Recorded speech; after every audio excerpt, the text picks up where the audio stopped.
So students, आज हम हाजिर हैं एक नई वीडियो के साथ और हमारा एक नया चैप्टर है जो कि हमारे FA1 अकाउंटिंग का एक इंपॉर्टेंट चैप्टर है जिसका नाम है पेरोल अकाउंटिंग।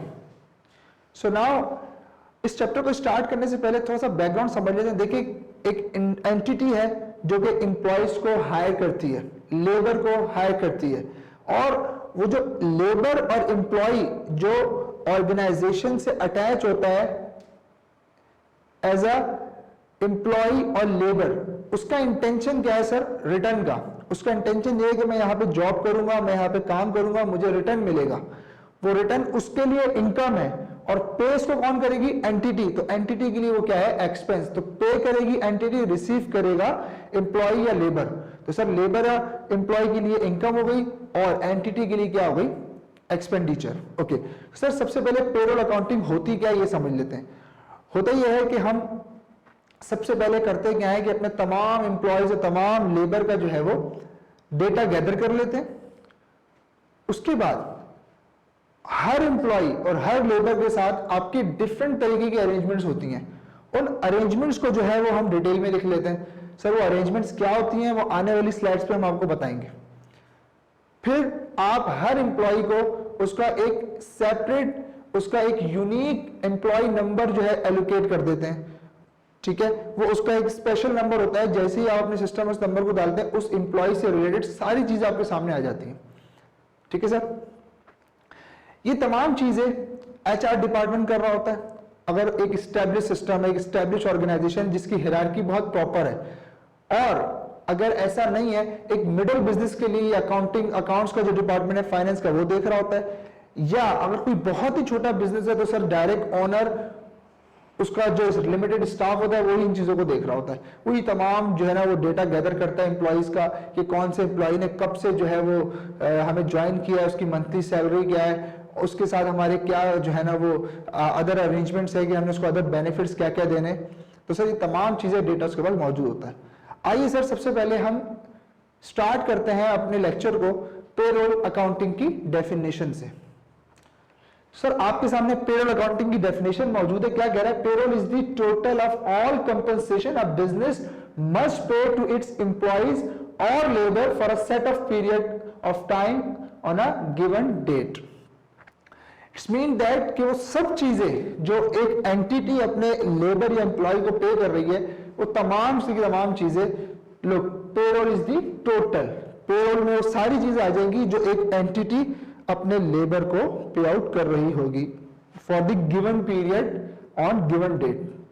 गिवन पीरियड से मुराद, जैसे अगर हम बात कर लें सर सैलरी की, तो नॉर्मली मंथली पे कर रहे होते हैं, और अगर हम वेजेस की बात कर लें तो वो हम वीकली भी पे करते हैं, डेली भी पे करते हैं, मंथली भी पे करते हैं। तो डिफरेंट अरेंजमेंट्स के अंदर मौजूद है। तो सबसे पहले आपके सामने आ गई पेरोल की अकाउंटिंग की डेफिनेशन। उसके बाद आपसे कह रहा है it is usually manage by the accounting और human resource department of a business. Small business payroll may be handled directly by the owner. तो जैसे कि मैंने अभी थोड़ी देर में बताया कि अगर कोई बहुत एस्टेब्लिश ऑर्गेनाइजेशन है, इसकी प्रॉपर हायरार्की मौजूद है, उसमें HR डिपार्टमेंट इन चीजों को देखता है, साथ में फाइनेंस डिपार्टमेंट होता है उसके।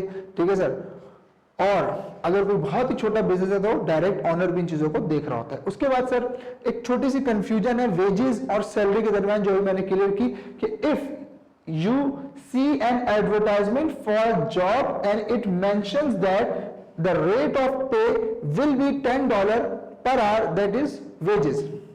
आपको अगर रेट गिवन है, आपको किसी भी किस्म का रेट गिवन है कि पर यूनिट पे आप बनाएंगे तो ये मिलेगा, आपको 1 घंटा काम करेंगे तो ये मिलेगा, ऐसा अगर कुछ लिखा हुआ तो आप वेजेस की तरफ चले जाएंगे।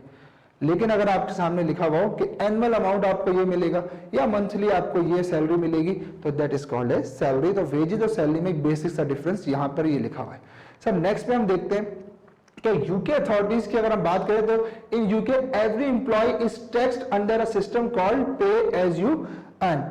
अब बात सारी यहां पर यह है कि जब हम बात करते हैं यूके सिस्टम की, तो यूके सिस्टम में हर एम्प्लॉय जो है वो टैक्स, उसका टैक्स आपने काटना है, ये रिस्पॉन्सिबिलिटी है एम्प्लॉयर की। जब भी एम्प्लॉयर अपने एम्प्लॉय को सैलरी पे करेगा, उससे पहले उसकी सैलरी में से कुछ ना कुछ चीजों को डिडक्ट करेगा, जिसमें एक बहुत इंपॉर्टेंट डिडक्शन है जिसको हम टैक्स कहते हैं। तो सर पे एज यू अर्न इस सिस्टम के तहत यूके में टैक्स डिडक्शन होती है जो कि एम्प्लॉयर एम्प्लॉय को सैलरी पे करने से पहले काट लेता है और फिर ये पैसा अपने पास से जमा करने के बाद गवर्नमेंट अथॉरिटीज को पे आउट कर दिया जाता है। तो एम्प्लॉयर के लिए ये जो सैलरी से वो टैक्स काट रहा है एम्प्लॉयर के पास जमा है किसका, गवर्नमेंट का, तो एम्प्लॉयर के लिए क्या बन जाएगी, ये लायबिलिटी बन जाएगी। ठीक है सर, ओके इस चीज को हम डिटेल आगे अपनी हर स्लाइड में देख रहे होंगे कि किस तरीके से डिडक्शन, क्या क्या डिडक्शंस हैं, किस किस तरीके से डिडक्शन हो सकती है, कैसे पे करेंगे, कैसे उसकी अकाउंटिंग करेंगे, सब चीजें भी हम देखेंगे। सर नेक्स्ट पॉइंट है first understand the following 3 term. देखिए बहुत इंपॉर्टेंट बात है, वो 3 टर्म्स कौन सी हैं, एक होता है एम्प्लॉय, एक है एम्प्लॉयर, एक है एम्प्लॉयमेंट। एम्प्लॉय वो बंदा जो आपकी जॉब में एंगेज होगा, जो एम्प्लॉयर के पास उसकी जॉब में एंगेज होगा। एम्प्लॉयर कौन है, जो उसको एंगेज करेगा। और एम्प्लॉयमेंट क्या है, the relationship between employer and employee is called as employment. तो ये 3 वर्ड आपके सामने है, पहले देखिए एम्प्लॉयर लिखा हुआ, person who engages an employ in a job, second है employ a person who engage in a job, जो एंगेज होगा जॉब में, और थर्ड वन सर आपके सामने क्या है, employment, relationship between employees and employer. तो ये 3 टर्म्स आपको हमेशा याद रखनी है। उसके बाद every employer required by law to make a deductions from the employee pay, जैसे कि अभी मैंने बात की कि आपने हमेशा इस बात को एम्प्लॉयर को याद रखना है कि जब भी वो अपने एम्प्लॉय को पे करेगा तो कुछ ना कुछ डिडक्शंस करेगा। सर वो क्या डिडक्शंस होगी आगे स्लाइड में देखेंगे। उसके बाद सर आप देखते हैं कि एम्प्लॉय जो है वो pay before deduction is known as gross pay, जितनी इसकी टोटल पे है उससे भी कुछ भी डिडक्ट नहीं किया, दैट इज कॉल्ड ग्रॉस पे। जैसे ही मैं डिडक्शन कर दूंगा तो सर अब वो क्या बन जाएगा, नेट पे। तो ग्रॉस पे में से माइनस कर दूंगा उसकी तमाम डिडक्शंस, जो बचेगा वो नेट पे है, जिसको हम होम टेक पे भी कहते हैं, जो एम्प्लॉय अपने घर लेकर जाएगा। ओके सर, आगे चल रहे हैं। आपके सामने sir employer legal responsibility to collect income tax, जैसे कि मैंने अभी बताया कि ये एम्प्लॉयर की जिम्मेदारी है कि उस टैक्स काटे अपने एम्प्लॉय की सैलरी से और वो पैसे पे जाके गवर्नमेंट को जमा कराएगा। Operate the income tax system for all covered by it, बिल्कुल एक प्रॉपर ऑपरेटिंग सिस्टम होगा टैक्स के हवाले से जो कि एंटिटी इसको स्टैब्लिश करेगी। Maintain the necessary record in pay slips, wages, ledgers and employ accounts. Payroll के अंदर तमाम जितनी भी अकाउंटिंग के रिकॉर्ड्स हैं वो तमाम मेंटेन किए जाएंगे, जिसके अंदर क्या क्या शामिल है, पे, ठीक है, उसके प्रॉपर टी अकाउंट, लेजर्स। इसके अलावा सर आपके सामने एम्प्लॉय के डिफरेंट, हर एम्प्लॉय का अलग अकाउंट मौजूद होगा जिसमें उसकी सैलरी, उसकी डिडक्शन, उसके बेनिफिट्स, हर चीज वहां पर रिकॉर्ड हो रही होगी। Pay the income tax and benefit from the contributions collected by employ to the tax authorities every month in most cases. अब क्या करते हैं, जितना टैक्स जमा हो जाता है वो एम्प्लॉयर जाके पे कर देता है गवर्नमेंट अथॉरिटीज को, ठीक है, और टैक्स अथॉरिटीज को ये नॉर्मली मंथली बेसिस पे भी हो रहा होता है।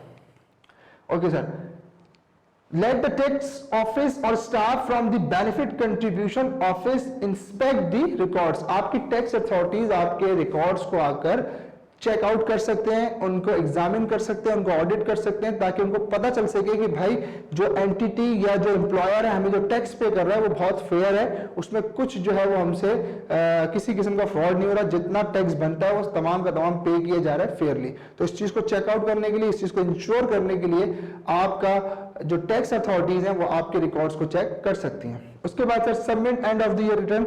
हर company, her entity and of the month return जमा कराती है कि सर हमने इस साल इतना अर्न किया, इतना हमने एक्सपेंस आउट किया, इतना हमने टैक्स जमा करा दिया, इतना हमें कराना है। ये तमाम डिटेल, कंपनी की तमाम वेल्थ, वो हर चीज उस रिटर्न के अंदर एक डॉक्यूमेंट होता है, वो सारी चीज उसके अंदर मौजूद होती है। Give employee pay slips detail tax and benefit contribution reduction and to give them an annual statement showing their reductions। यहाँ पर एम्प्लॉय के बारे में कहा जा रहा है कि जब एम्प्लॉयर उसकी सैलरी में से चीजों को डिडक्ट करेगा, किसी भी किस्म की डिडक्शन कौन सी होगी नेक्स्ट स्लाइड में हम देखेंगे, उसकी तमाम तर डिटेल वो एम्प्लॉय को जरूर जो है ना वो प्रोवाइड करेगा कि सर देखें आपकी ये सैलरी थी, इसमें से हमने ये चीजें डिडक्ट की हैं, ये बचा अमाउंट या हमने आपको पे कर दिया है, और जो डिडक्शंस की है उनको यहाँ यूटिलाइज किया है। तो वो तमाम चीजें उसके अंदर डिटेल में मौजूद होगी जो एम्प्लॉयर एम्प्लॉय को प्रोवाइड करेगा। आखिरी बात, maintain for 3 years at the minimum after the end of the tax year the records relating to the year end. Payroll से रिलेटेड जितना भी रिकॉर्ड है मिनिमम 3 years तक हर एंटिटी ने मेंटेन रखना है अपने पास, ये एक लीगल रिक्वायरमेंट है। सर आगे चल रहे हैं। पेरोल एडमिनिस्ट्रेशन एंड डॉक्यूमेंटेशन के पेरोल डिपार्टमेंट के अंदर कौन कौन सी चीजों को डॉक्यूमेंट किया जाता है और एडमिनिस्ट्रेशन कौन कौन सी चीजों को देखती है। या number of documents associated with payroll preparation, जब भी आप पेरोल की अकाउंटिंग करते हैं डिफरेंट चीजें आपका पार्ट होती है अकाउंटिंग का। पहला क्या लिखा होता है, time sheets record the hour spend by each employ on each job और doing the work of each client. Simple आपने अपने एम्प्लॉय का रिकॉर्ड करना है काम के, भाई अगर फॉर एग्जांपल हम फैक्ट्री की एग्जांपल है लेबर की, कि वो कब जो है वो फैक्ट्री में इंटर हुआ है, उसने कितने घंटे काम किया है, कितने यूनिट प्रोड्यूस किए हैं, कब उसने छोड़ के गया, कितना उसने जो है आइडल वर्क गुजारा है, ये सब चीजें जो है वो हम उसके टाइम शीट के अंदर रिकॉर्ड कर रहे होते हैं। Attendance record are used by the personnel department to determine the reason for absence from work and to administrate the granting of annual leave। ये तमाम चीजें जो आपके अटेंडेंस रिकॉर्ड है उसके अंदर लिखा होता है कि किस किस दिन आप आए, किस दिन ऑफ किया, आपने कितने लीव्स लिए इस साल, ये सब चीजें वहां पे मेंशन होती है कितनी लीव्स आपकी रहती हैं। अच्छा, इसके अलावा मैं इसी मौके पर एक इंपॉर्टेंट बात यहाँ पे डिस्कस करता चलूं कि एक एंटिटी को अपने एम्प्लॉय से रिलेटेड तमाम चीजें जो है वो मेंटेन रखनी पड़ती है। इसके अलावा एक एंटिटी एक एम्प्लॉय से रिलेटेड बहुत सारा डेटा है जो बैकग्राउंड पे मेंटेन करती है। फॉर एग्जांपल जब एम्प्लॉयर एम्प्लॉय को हायर करता है उसका कैरेक्टर सर्टिफिकेट वो भी मेंटेन रखती है, उसके बैकग्राउंड जितने भी उसने जॉब्स की उनसे रिलेटेड इंफॉर्मेशन वो भी उसके पास होती है। तो ये सब चीजें जो है वो एम्प्लॉयर एम्प्लॉय की मेंटेन कर रहा होता है। सर आज के लेक्चर में हमने कुछ बेसिक स्टफ समझा पेरोल के बारे में, आने वाली वीडियो में इंशाल्लाह हम इसके अंदर मजीद चीजों को देख रहे होंगे। Thank you.